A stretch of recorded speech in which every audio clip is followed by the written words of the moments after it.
Yes, continue. So I just brought the original reference to which Huzur mentioned yesterday in Al-Wasiyat. This is the Central part. that is. So you have translated it? No, just I mentioned that the book was published in 1905. I told the press secretary to send you this. No, But anyway, yes. continue with this. So I was saying that Huzur mentioned about this book Al-Wasiyat. It was published in 1905. There Hazrat Masih Maud ﷺ has mentioned about two manifestations which Allah Almighty always shows, and the wording relevant is two manifestations of His power. Of His power, yes. And I have got this. Qudrat. Yes. I have got the English translation as well, which I am going to read. From where?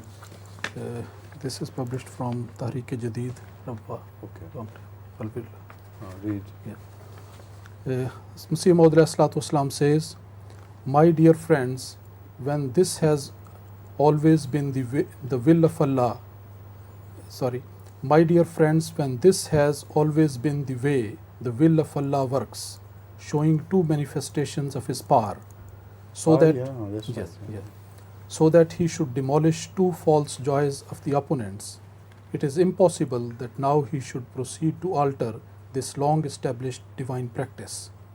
You should not therefore grieve over this that I have told you, nor should you let yourself be heartbroken, for you are destined to see the second manifestation of God's power as well, and the coming of that manifestation would be better for you, for it would be everlasting, of which the chain shall not break until the day of the Qiyamah. And that second manifestation cannot come except after I am gone. But when I go away, Allah shall send the second manifestation for you, and it shall stay with you always." So this was the reference. So the question I raised was, how could Anjuman be this thing? It was always there under him. So it had to be something new, which should be permanent. And this is exactly what has happened. Okay. أحضر الأستاذ عطاء المجيب راشد مشكورا المرجع الذي ذكره حضرة أمير المؤمنين البارحة، وأذكركم أن السؤال كان يتعلق بالخلافة الراشدة في صلب الجماعة الإسلامية الأحمدية، وكتاب الوصية هذا الذي كتبه حضرة الإمام المهدي عليه السلام نشر في سنة 1905، وذكر فيه كيف أن الله سبحانه وتعالى أظهر قدرتين، وذلك إظهارا لسلطته وتمكنه من مجرى الأحداث. وسأحاول أن أعطيكم تلخيص للترجمة الإنجليزية لما قيل.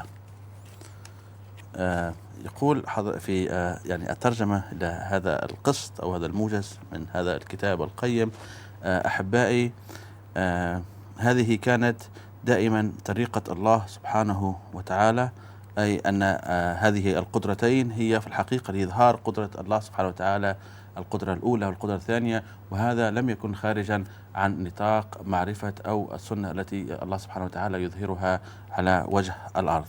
لذلك والله سبحانه وتعالى يريد أن يمحق أو يمحو هذا الكذب تماما، ويظهر يعني كذب الأعداء. وأيضا يقول أنه مستحيل أن تتغير سنة الله سبحانه وتعالى في هذه المعاملة، فهذه السنة ليست جديدة ولكنها معروفة من الله سبحانه وتعالى وموثوق بها. ويواصل حضرته ويقول: يجب عليكم أن لا تحزنوا لأن هذا الأمر سيقع فعلا ولا تستطيع أي قوة. That they should not be saddened to know that the first Qudrat, which is He Himself, is about to depart. يوضح حضرة أمير المؤمنين ويقول: قد طمأن حضرة الإمام المهدي عليه السلام جميع الحضور هنالك أن لا يحزنوا كثيرا بأن القدرة الثانية ستظهر فقط لما تضمحل القدرة الأولى، أي لما يغادر حضرة أحمد عليه السلام الحياة الدنيا، فيطمئنهم أن لا يحزنوا طويلا. إذا تغيب تلك القدرة الأولى سيظهر الله سبحانه وتعالى قدرة ثانية، وهي كما فسرنا لحضراتكم تلك في سورة الخلافة الراشدة. وواصل هذا نعم. ويواصل حضرته ويقول أن هذه القدرة ستبقى معكم إلى يوم القيامة، أي لا يستطيع أي قوة أن تؤثر فيها. وهذه هي القدرة الثانية مثل ما يعني فسرت لحضراتكم. وهذه هي النقطة مرة أخرى سأعيدها، ويقول حضرته أنه لما أنا أغادر الله سبحانه وتعالى سيظهر هذه القدرة الثانية لكم أن ستبقى معكم دائما إن شاء الله. Abdul Rahman, poor Abdul Rahman. Sir, I have a question from chapter 70, verses 37-40. Chapter 70. Verse 37-40. 37-40. Yes.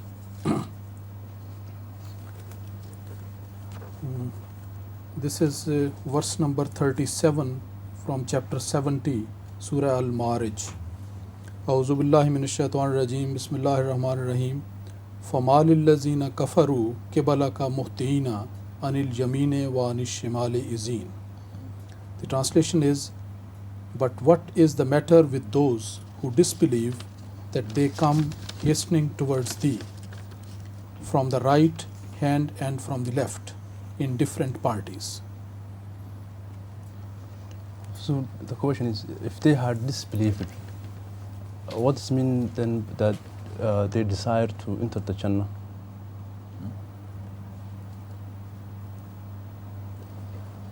Please read a few verses before and a few verses after. Then we'll ask him the question again. Yes.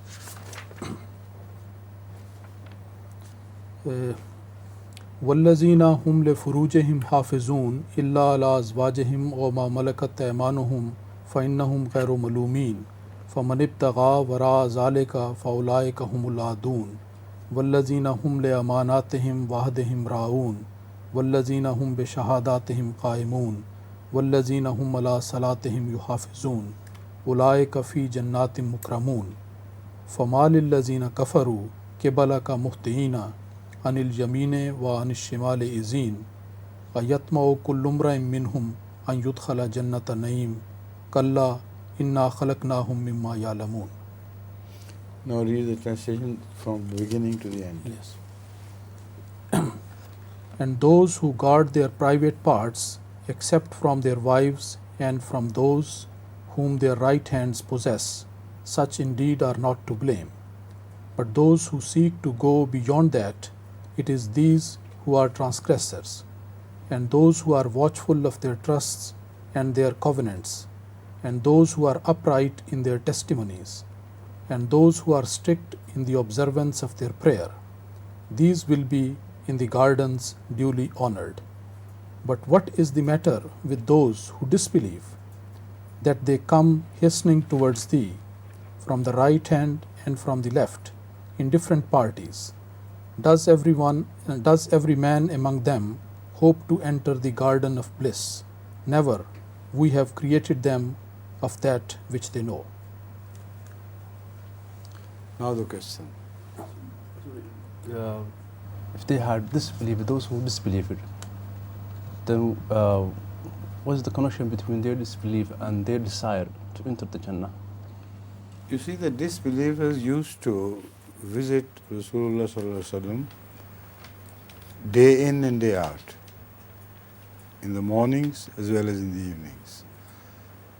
They used to come to him trying to embarrass him with questions. And they came in parties. So this was a continuous problem, that Rasulullah sallallahu alaihi wasallam was bothered by these visits, was because he hoped maybe some of them are led to the truth, so he spent his time with them. Among other things which are reported by traditionalists, those who preserve hadith, unfortunately, this is not found in hadith in such detail as the Quran has preserved it.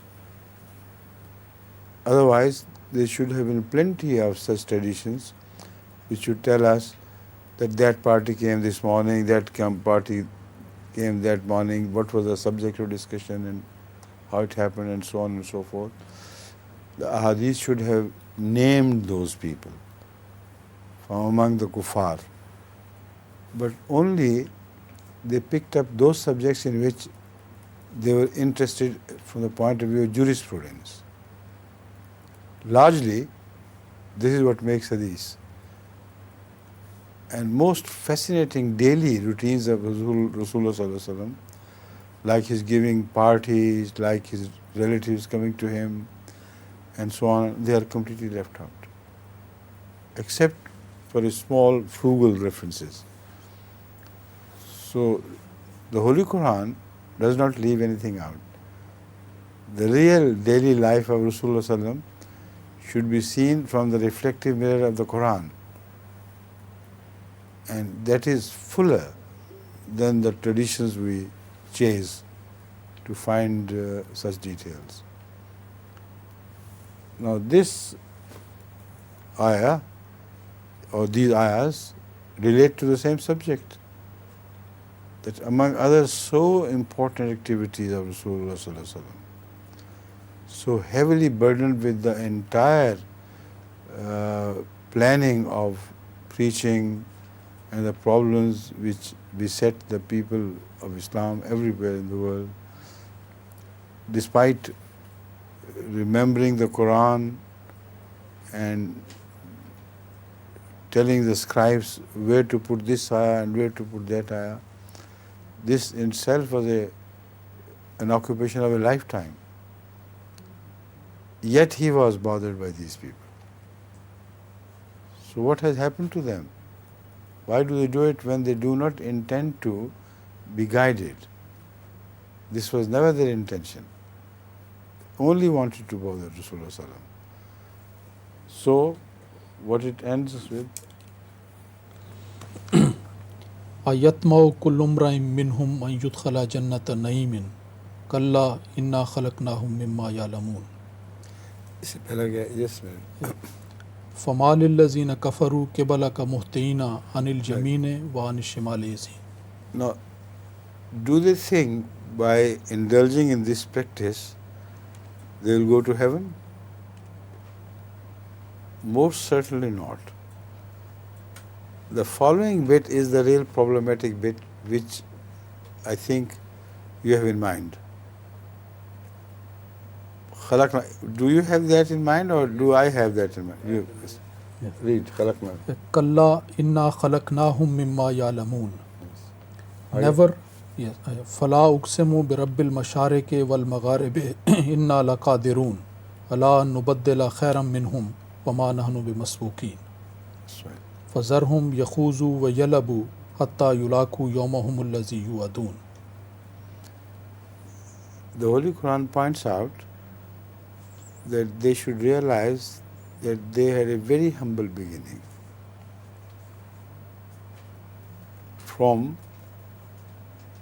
They were born out of semen and a very insignificant beginning.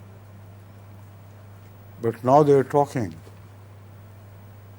and they know how much they have developed from that embryonic stage. Yet they deny that they will be raised again. And when they will be raised again, they will be punished. Also, they think that they are doing damage to Islam by coming to Rasulullah and not entering, and this will change the fate of Islam to an adverse fate. The Holy Quran says, no. Better people than you will be brought into Islam. And not even now, later on as well. And then they will see to it that they do serve the cause of Allah in the best manner that they are expected to do so. This is the continuity of the whole beginning which you pointed out. When you read it on, then it reads into this ultimately. Right? كان استفسار الأخ عبد الرحمن لماذا يطمع هؤلاء الكفار في دخول الجنة إذ أن الموضوع لم يكن واضح. ويوضح أن حضرة أمير المؤمنين في إجابته تلك التفاصيل التي كانت معروفة في وقت الرسول صلى الله عليه وسلم، والتي لم تدونها كتب الأحاديث بتلك الدقة، ولكن القرآن الكريم قد أشار إليها بذلك الصدق وبتلك القوة. لذلك يقول حضرة أمير المؤمنين أن كانت من عادة الكفار أنهم يزورون الرسول صلى الله عليه وسلم ليلا ونهارا، وكان يعني في ذلك محاولة لإحراجه صلى الله عليه وآله وسلم بأسئلتهم تلك، وأيضا تضييع وقته الثمين صلى الله عليه وآله وسلم. فالرسول كان يعرف بذلك، ولكن كان فيه ذلك الأمل أنه ربما يهتدي منهم واحد أو أكثر إلى سواء السبيل، وهكذا تكون المنفعة قد شملت. ويواصل حضرته يقول أننا نرى أن الأحاديث النبوية الشريفة لم تذكر هذه الأحداث بتفاصيلها، ولم تهتم في النشاطات اليومية للرسول صلى الله عليه وسلم، ولم تذكر من حضر هذه المجالس المختلفة التي استفسروا فيها، وما هي الأسئلة التي سئلت، وبقية التفاصيل. ولكن نرى أن معظم الأحاديث قد أكدت على الجانب الفقهي في الدين، ولذلك يقول حضرته نرى أن في القرآن الكريم قد أشار الله سبحانه وتعالى إلى هذه النقاط الحساسة والهامة من تاريخ الإسلام ومن وقت الثمين للرسول صلى الله عليه وآله وسلم. ثم يقول حضرة أمير المؤمنين أن هؤلاء كانوا يعرفون أن الرسول صلى الله عليه وسلم كان جد مشغول بمثلا ترتيب آيات القرآن الكريم، وأيضا في مصالح الأمة الإسلامية ومشاغل كثيرة شتى أخرى تعرفونها ومدونة في تاريخ الإسلام. ومع ذلك كان يسر هؤلاء الكفار أن يضيعوا الوقت الثمين للرسول صلى الله عليه وآله وسلم، وأيضا أن يحرجوه بتلك الأسئلة التي لا تحتوي على قاعدة ولا تحتوي على أي منطق ولا حكمة. ومع ذلك كان الرسول صلى الله عليه وسلم يصبر على هذا النوع من الأذى الذين يقومون به إياه.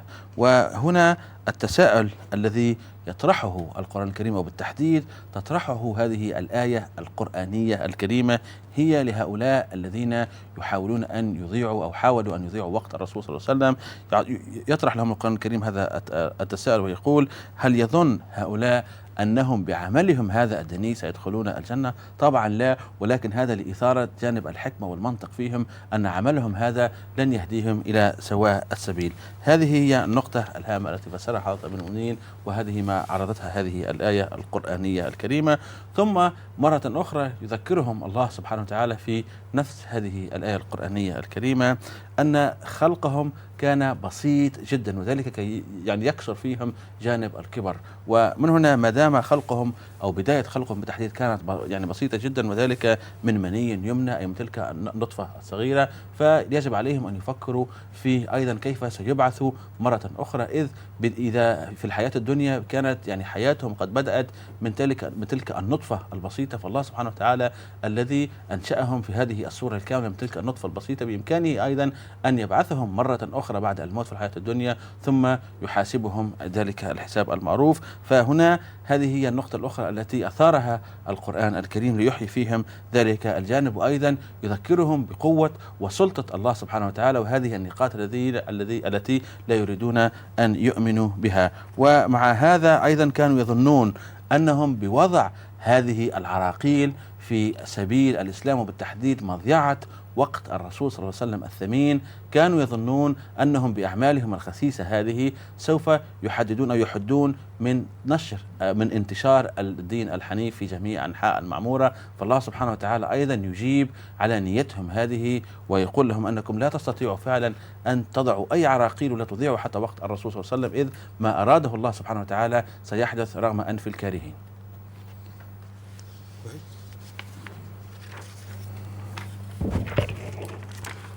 I have a question from 43 chapter 62. You've told them the way, all of them. Ayat. Huh? MashaAllah. 43 verse 62.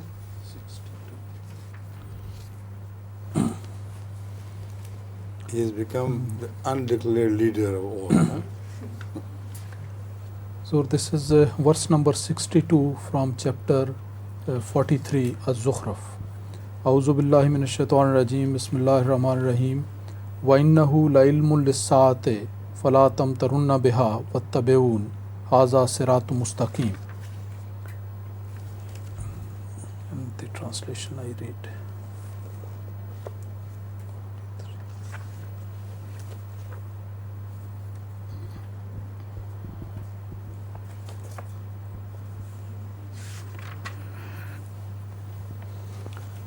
The translation is, "But verily he is a sign of the hour, so have no doubt about it, but follow me, this is the right path." So will Huzur please kindly explain to me? I'm a bit confused. First of all, in my Bosnian translation, there is said Quran instead of he, which is mistake. This is a mistake? Yeah. And secondly, does it mean second coming of Jesus Christ? If so, evidently. yeah, I'm confused because we believe that after coming promised Messiah, there will be long-lasting peace, and so I'm confused how he's going to be a sign of our. You see, Will as Huzur far please as the word Sa is concerned, it literally means a great hour when a revolution takes place. So this translation has been suggested by me in the end, that instead of Qiyamah, this should be translated as the hour. The hour applies not to an hour, but it applies to a great moment in time, a historic moment in time, when things turn ups and down. So Sa is related to the second advent of Jesus Christ. About this, there are no two opinions. All the Orthodox ulama agree to this. They say the second advent of Jesus Christ will be the sign of Asa, right? Unfortunately, by the second advent they mean he will come in person. He will descend from heaven in person. While we believe that this is a metaphorical expression, he will not come in person, but someone will come in his style and to represent him spiritually. You understand this point? So the word Sa is misread and misinterpreted by the orthodoxy. They believe that the Sa means Qiyamah, which will come soon after Jesus would reappear. And some say within 40 years of Jesus' advent, the earth will be blown up. Now, this is a meaning which is forcibly related to this verse by the mullahs. They have no right whatsoever to translate Asa according to their own liking or according to their own preferences, when the Holy Quran has already used the same word in relation to Hazrat Rasulullah sallallahu alaihi wasallam and his advent. Asa, when related to Rasulullah sallam, must be understood in that context. And when related to another prophet who would come under Rasulullah sallam, it should be also understood in the same context. No better meaning should be ascribed to this word than the ones ascribed to the first time when this word was applied to the age of Rasulullah sallallahu alaihi wasallam. You understand? Now, I remind you again, I have said it so many times, but different views come at different times. Let me repeat this. The word Sa, in relation to a prophet's coming. This is the issue. The word Sa, in relation to a prophet's coming, is only used twice in the Holy Quran. First in relation to Rasulullah sallallahu alaihi wasallam's advent, and second in relation to Jesus' advent. The coming of no other prophet, I insist, is related to the word Sa. So now the picture becomes very clear and very distinctive. The first Sa which I referred to is in the verse A'udhu billahi minash shaitanir rajeem, Bismillahir Rahmanir Rahim, Iqtarabatis saatu wanshaqqal qamar. Sa, the hour has come close, and the moon has split. This happened, the moon split more than 1400 years ago. The Holy Quran says, Iqtarabat is-sa'atu. Sa'at is close. 1400 years have passed and Sa'at has not happened. 14 and a half, maybe. When this sign was shown, from that time, around 1450 years have passed.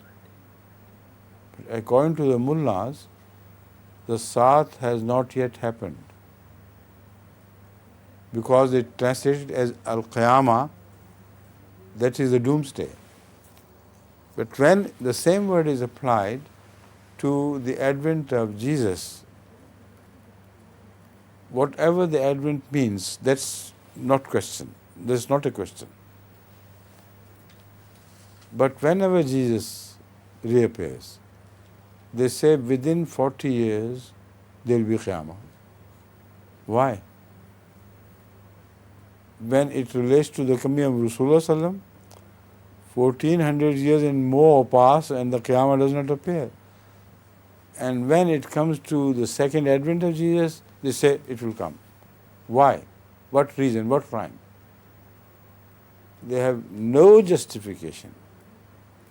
Only this is an excuse to reject the coming of Messiah of Islam. Because more than 100 years have passed since. Although his demise, if we count from demise, he died in 1908. So it is 1808. No, 1908. This is 1998. So 90 years have passed since his demise. But if we count from the beginning, when Jamaat Ahmadiyya was launched, then it was in 1889. So from 1889 to 1998 is 109 years. 109 years. Right? Now they count from there and say 109 years have passed, shows the Qiyamah. If there is no Qiyamah, then he is not right. He is not the Messiah Maud. We say, do you believe in Rasulullah sallallahu alaihi wasallam or not? They say, yes, we do. We can ask, show us the Qiyamah, which is mentioned in the Quran. Far more time has passed since his coming, and the advent and Sa has not appeared according to you. But according to our translation of the Sa, it has appeared. A great revolution was brought about by Rasulullah sallallahu alaihi wasallam, and it was the first manifestation of that revolution. Revolution. So it continues till today. That revolution which was introduced by the advent of Rasulullah sallam, it is the same which is still continuing into a propelling force, as a propelling force, which is responsible for the advance of Islam.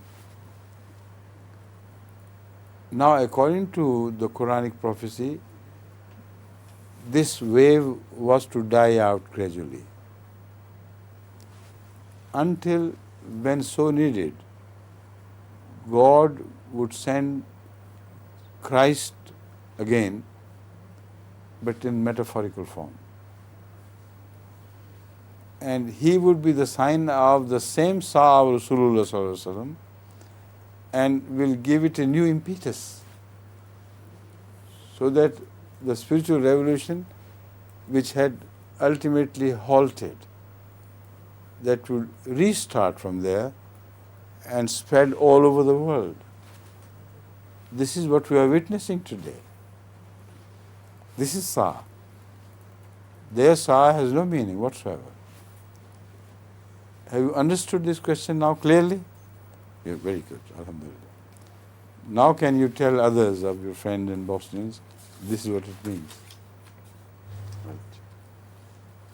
كان سؤال الوقت هنا أنه الآية التي قرأت على مسامعكم أن المسيح سيكون علم للساعة تتعلق بظهور المسيح في الأمة الإسلامية، وتقول أن لي هنالك كثير من الخلط حول هذا الموضوع، وطلبت التوضيح من حضرة أمير المؤمنين. يقول حضرته أن الساعة المذكورة هنا هي ليست القيامة، وليست أيضا تلك الساعة من الساعات المعروفة لنا في توقيتنا اليومي، وذلك التوقيت الدنيوي، ولكن أرى، يقول حضرته، أرى شخصيا أنها تغطي فترة زمنية تقوم فيها ثورة روحانية هائلة وعالمية وشاملة. وبعد أن أعطانا هذه النقطة وهذا التوضيح، يقول حضرته لسوء الحظ أن معظم علماء الأمة قد أقروا، ليس لسوء الحظ ولكن قد أقر معظم علماء الأمة أنه المجيء الثاني أو ظهور المسيح في الأمة المحمدية ستقوم هذه الساعة، وهذا ما أقروا عليه. ولكن يقول حضرته نحن نتفق معهم في المبدأ، ولكن نختلف في تأويل هذه الأحداث وتفاصيلها. ويقول حضرته هؤلاء يظنون أن المسيح سينزل في مكان هم فقط يعرفونه، وبعد ظهوره ب40 أو 50 سنة ستقوم الساعة وتقوم القيامة حسب فهمهم للساعة هنا، وتنتهي الحياة من على وجه المعمورة.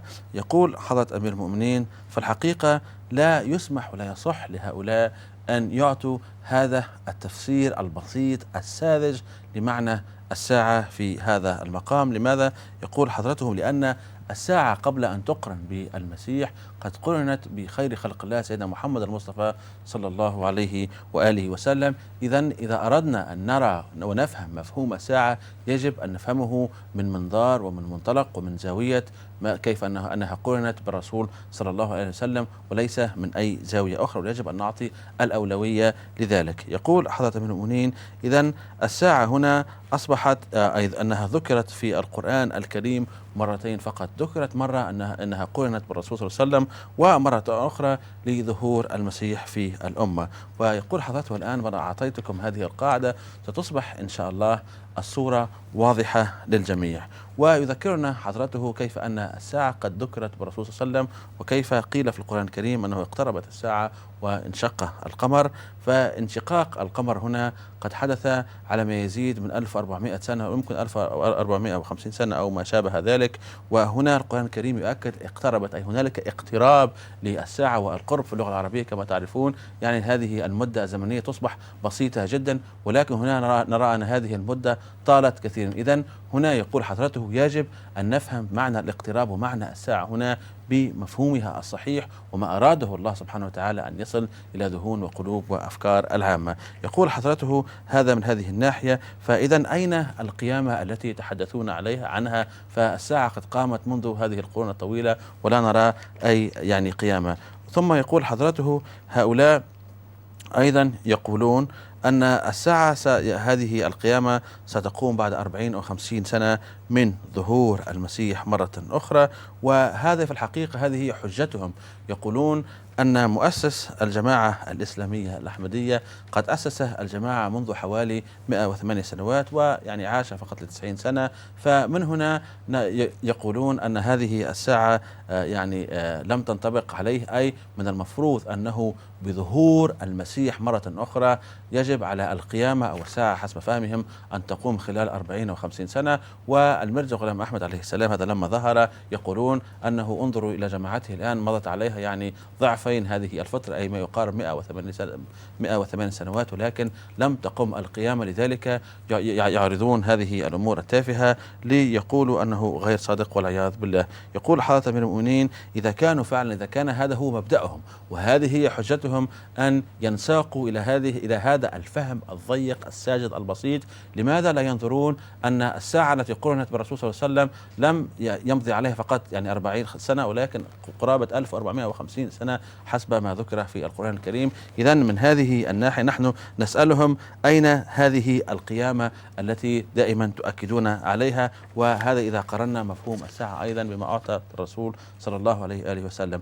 وبعد أن فسر حضرة أمير المؤمنين أن هذه الأفكار التي يعرضونها لا أساس لها من الناحية المنطقية أو العلمية وحتى العقائدية، ولا حتى من الناحية المنطقية. يقول حضرته أنه الفهم الذي تعرضه الجماعة الإسلامية الأحمدية هو أن هذه الساعة في الحقيقة هي ثورة روحانية شاملة أعطت أو اختص بها الرسول صلى الله عليه وآله وسلم، أي هذا الإحياء الديني الذي أحضره الرسول صلى الله عليه وسلم للحياة الدنيا. بدأ هذا الإحياء وهذه الثورة الروحانية الشاملة في وقته صلى الله عليه وآله وسلم، ثم امتد عبر العصور. وأذن الله سبحانه وتعالى أو قد وعدنا الله سبحانه وتعالى قد ذكر يعني نبوءات على لسان الرسول صلى الله عليه وسلم أن هذه الثورة الروحانية الهائلة والشاملة وهذه الموجة الروحانية الشاملة ستذبل قليلا وتختفي قليلا عبر العصور، ثم يريد الله سبحانه وتعالى أن يظهرها مرة أخرى،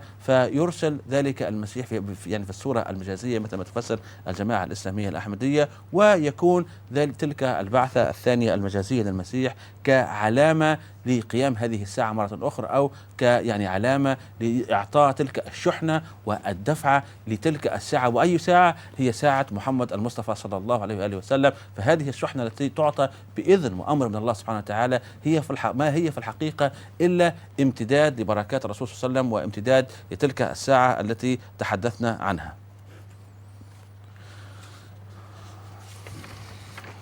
So this question from Nur Muhammad from Kazakhstan.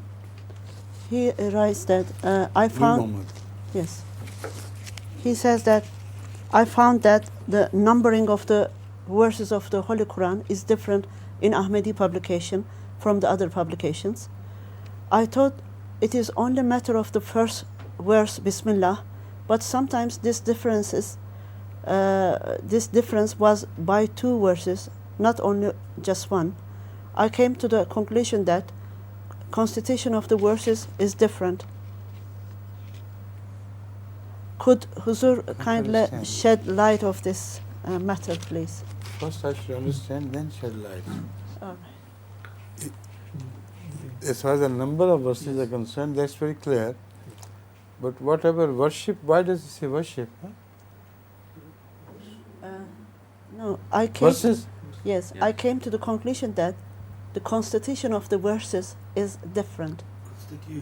Constitution of the construction of the verses. Construction of the He means that some numbering are different, not in one ayah.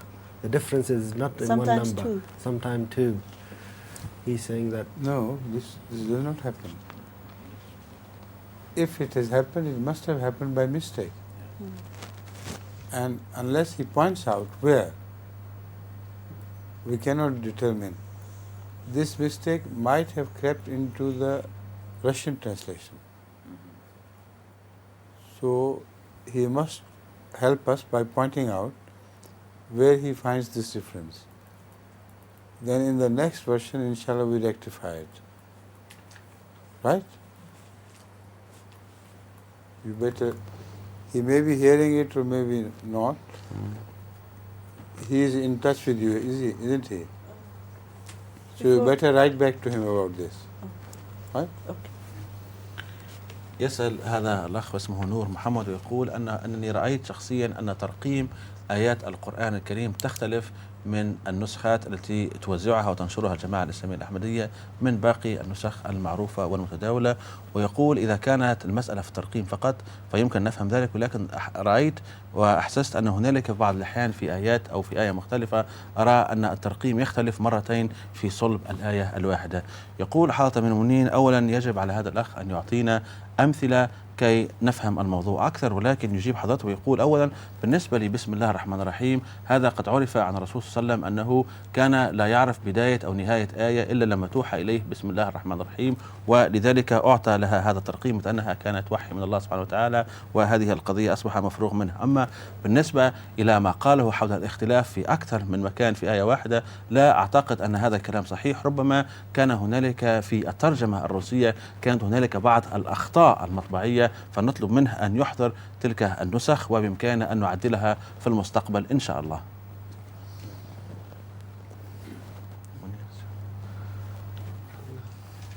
Yes, I have given him a question. This is from Al-Khutbah Al-Ilhamiyya. The promise. Regarding the situation in Palestine, which I hope is developing now into something which we would like it to be, I think there is better response by some people who never showed interest. So meet me sometime in the office, tell the press secretary to give you some time, we can discuss the whole matter. Right? Now the question. So this is from Al-Khutbah Al-Ilhamiyya. قال المسيح الموعود عليه الصلاة والسلام: وإني على مقام الختم من الولاية كما كان سيدي المصطفى على مقام الختم من النبوة، وإنه خاتم الأنبياء وأنا خاتم الأولياء، لا ولي بعدي إلا الذي هو مني وعلى عهدي، وإني أرسلت من ربي بكل قوة وبركة وعزة، وإن قدمي هذه على منارة ختم عليها كل رفعة، فاتقوا الله أيها الفتيان واعرفوني وأطيعوني ولا تموتوا بالعصيان. Can Huzur explain the khatam part of this? You see, this is very evident. Like Rasulullah sallam was khatam, no one could come outside his khatamiyat, like Masih Maud has come within his khatamiyat. So his khatamiyat should have produced a Nabi, but subordinate. A perfect follower of his master, the Khatam al-Nabiyyin. After him, no such Nabi is predicted after Masih Maud. So, best of awliya will come. And here the awliyaullah will be after the fashion of Masih Maud al-Islam. Less than Nabuwat, they will be granted all stages. Right?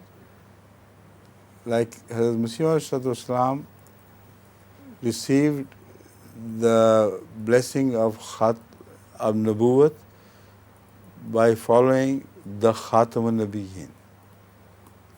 Those who will follow Masih Maud Islam, they will receive the blessing of Walayat, not Nabuwat, because the only giver of Nabuwat is Muhammad Rasulullah sallallahu alaihi wasallam. No one else can give Nabuwat to anybody else, because he is the Khatam. So he does not claim to be a Khatam al-Nabiyyin. But whatever is less than Khatam, Nabuwah, that will be granted from his threshold. Clear? That's good. After the explanation, now one understands why this. يقول حضرة أمير المؤمنين أن الرسول صلى الله عليه وسلم كان خاتم لجميع أنبياء الله سبحانه وتعالى، وكل من ختم بختم الرسول صلى الله عليه وسلم مباشرة يتحصل على هذه المرتبة أي مرتبة النبوة، وهذا ما تحصل عليه فعلا حضرة مؤسس الجماعة الإسلامية الأحمدية، تحصل على هذه النبوة الظلية. لماذا؟ لأنه ختم بختم الرسول صلى الله عليه وآله وسلم، وبما أننا نعرف ليس هنالك أي نبي سيأتي بعده عليه السلام، فمن هنا نفهم أن القدرة أو السلطة تعطى لمؤسس الجماعة فقط، لا يستطيع بختمه أن الله سبحانه وتعالى يجعل هؤلاء مريديه وأتباعه تعطى لهم مكانة النبوة، ولكن يعني مرتبة الولاية مفتوحة في الأمة، إذ أنه كما كان سيده الرسول صلى الله عليه وسلم خاتم الأنبياء تعطى له هذه المرتبة الشرفية أن يكون هو بدوره خاتم لأولياء الله سبحانه وتعالى في صلب الأمة الإسلامية، ولا نرى أي تناقض في هذا، فهذه البركات متسلسلة ونابعة من بركات الرسول صلى الله عليه وآله وسلم.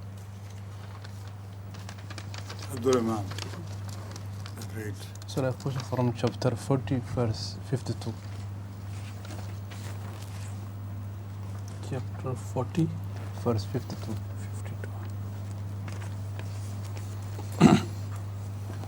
أعوذ بالله من الشيطان الرجيم. بسم الله الرحمن الرحيم. إنا لننصر رسلنا والذين آمنوا في الحياة الدنيا ويوم يقوم الأشهاد.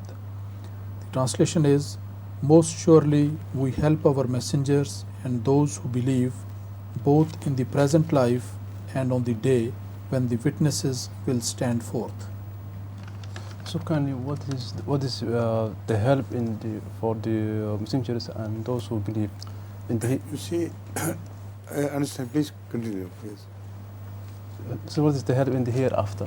يوم يقوم الأشهاد. That is the point which I wanted myself to make about this verse. This Yawma Yaqumul Ashhad is going to happen here in this world. The Rusul Uqitat is the second version of the same phenomenon. So Allah will help those who follow their prophets with honesty to be guided on the day when Ar-Rusul Uqitat, Jariullah fi Hulul Anbiya will appear. And that is Yawmul Ashhad, when inshallah such people who were honest with their prophets, they will be helped by Allah to join Islam with the help of the prophet of the subordinate prophet of the time, that is Messiah of Islam. When you understand this, there is no objection whatsoever, because on that day they will not be helped. That will be the day of judgment. See? Was this the question? Quite. كان السؤال حول هذه الآية القرآنية الكريمة، وبالتحديد ما قصده الله سبحانه وتعالى يوم يقوم الأشهاد. يقول حاطم المؤمنين في إجابته لهذه الآية أن هنا هذا القسم، هذه الآية لا يتعلق بالآخرة، ولكن أراه شخصيا أنه يتعلق بالحياة الدنيا. لماذا يقول حاطم المؤمنين؟ لأنها متعلقة بذلك القسم من القرآن الكريم وتلك المرحلة من القرآن الكريم المذكورة تحت إذا الرسل أقتت. معنى ذلك أنه لما يظهر ذلك الشخص الذي سيمثل جميع هذه الرسل المختلفين، وهذا الشخص طبعا سيختم بختم الرسول صلى الله عليه وسلم، وهذا كما نعرف أنه ظهر وذكر أنه جري الله في حلل الأنبياء، أي يمثلهم بتلك الصفة المجازية الظلية. فهنا الله سبحانه وتعالى بعد ظهور هذا المؤسس، هذا الشخص الله سبحانه وتعالى سيساعد الناس على التعرف عليه والانضمام إلى دين الحق. فمن هنا نفهم أن هذه الآية تتعلق هنا بماذا سيقع في الحياة الدنيا، ولكن إذا أراد أولئك الذين يؤكدون على أنها ستتحقق في الحياة الآخرة أي مساعدة سيتحصلون عليها خلال الحساب، إذ لن تكون هنالك مساعدة ولكن يكون هنالك حساب فقط. I want to ask a question from chapter 47.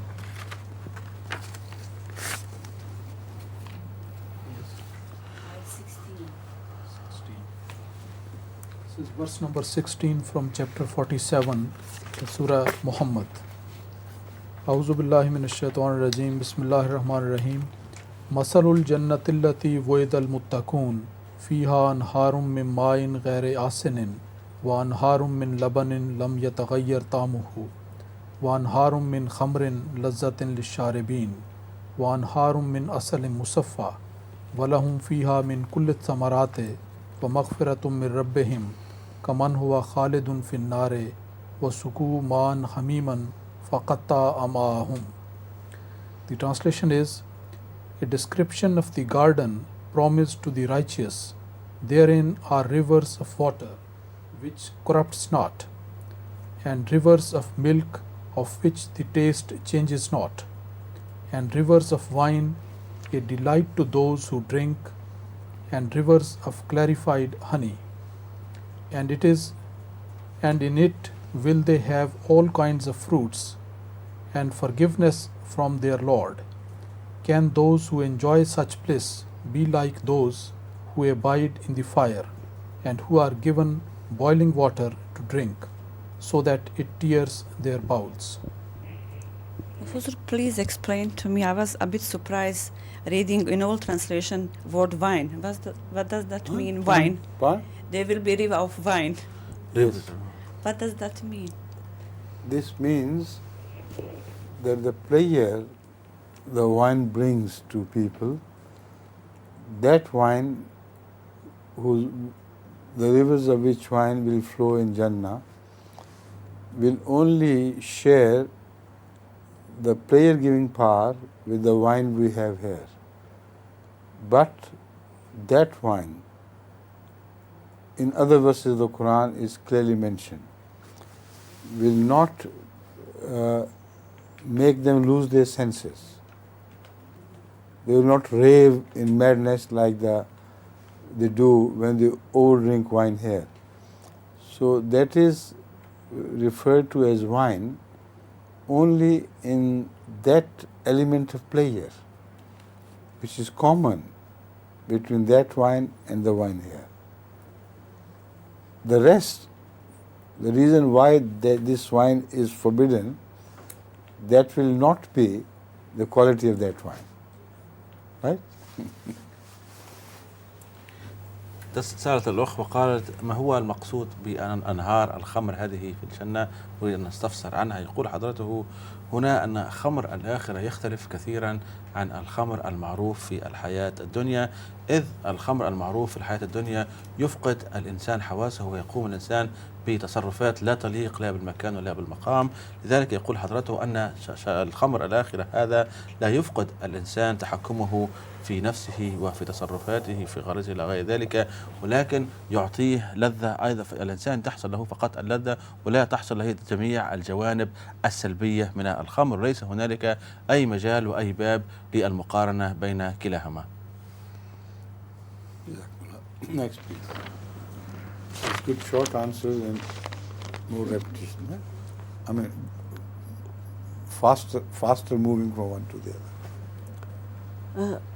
Babur Turkey from Tolworth asks, he says, Islam does not accept the concept of original sin, but they teaches us that people are born under shadow of light or darkness.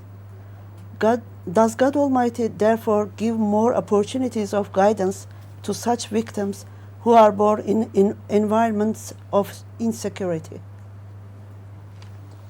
According to the Holy the translation, please.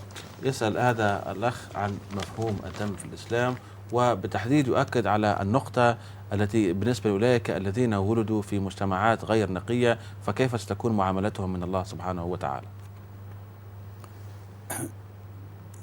It is very clear that according to the Quran, everyone is born on righteousness. Every child which a woman delivers is true and is after the character of God. That means that the character of God which humans can share, like His truthfulness, His being benign, not cheating others and so on. So every child is born in the image of God in this sense which I have described. So this question does not apply. It's meaningless. No one is born under a dark shadow of anything. Only one is born under the shadow of God, which is a shadow of light, not a shadow of darkness. Understand? Right. يجيب حضرة أمير المؤمنين ويقول لا أتفق مع ما حول هذا الاستفسار. لماذا؟ لأن كل مولود يولد على الفطرة مثل ما قال الرسول صلى الله عليه وسلم، وهنا القرآن الكريم وضح لنا أي فطرة هذه، وقال أن هذه هي الفطرة، فطرة الله التي فطر عليها الناس. فمن هنا نفهم أن الله سبحانه وتعالى يجعل في كل مولود جديد خصائص مختلفة وشتى، وهذه الخصائص وهذه الصفات يمكن للإنسان أن يشارك فيها الله سبحانه وتعالى، وهذه المشاركة ليست من مفهوم الشرك كما يظن البعض، إذ أن هنالك خصائص مختلفة اختص بها الله سبحانه وتعالى فقط، ولكن هنالك بعض الصفات يمكن للإنسان أن يعني يأخذها من الله سبحانه وتعالى، وهذه فعلا ما وضعها الله سبحانه وتعالى في هذه الشحنة الكبيرة التي سميت هنا بفطرة الله التي فطر عليها الناس. ويقول حضرته لا أظن أن أي مولود يولد في تلك الظلمات، إذ رحمة الله سبحانه وتعالى اقتضت أن توضع فيه هذه الشحنة المشار إليها بفطرة الله سبحانه وتعالى. You shouldn't have come at a better time to remind us that the time is over. See? Yes. What happened to me? I'm sorry, although I was thinking it's... Think what? Yeah, it's the French time. Yes. 1 hour. That's good. Jazakallah. Anyway, it's good for you to be here, at least to join us. Assalamu alaikum. السلام عليكم ورحمة الله تعالى وبركاته.